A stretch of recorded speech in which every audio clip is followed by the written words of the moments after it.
Taigi, šio video tikslas pademonstruoti, kaip elektros A6 vertėjas veikia su internetu ir kaip veikia be interneto. Tai jis yra dabar su internetu. Su internetu jis pilnai funkcionuoja.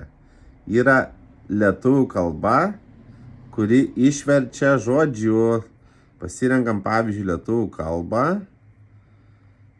Lietuvių ir kitą pasirenkam pavyzdžiui anglų ir pabandom.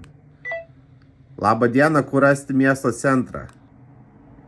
Good day, where to find the city center? Gerai, dabar atgal išverčiam. Good day, where to find the city center? Geros dienos. Kur rasti miesto centro? Puiku.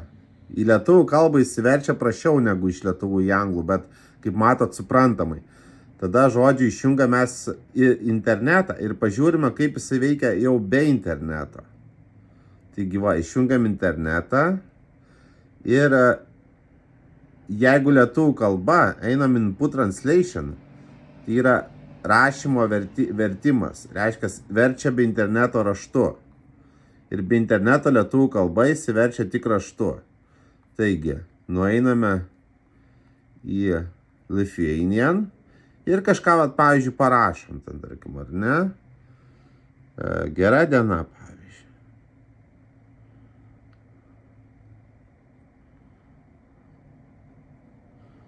Taip, čia yra automatiškai pasiūlo, ką rašyti, bet mum to nereikia. Tai va. Ir spaudžiam varnelę. Į anglų kalbą veikia balsas, bet dabar atkeičiam atgal ir rašom, pavyzdžiui, iš anglų į lietuvių. Good day tą patį, tarkim, ar ne?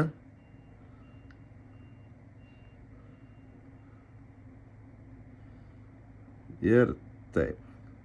Va, ir parašo gerą dieną. Tai va, jis veikia be interneto.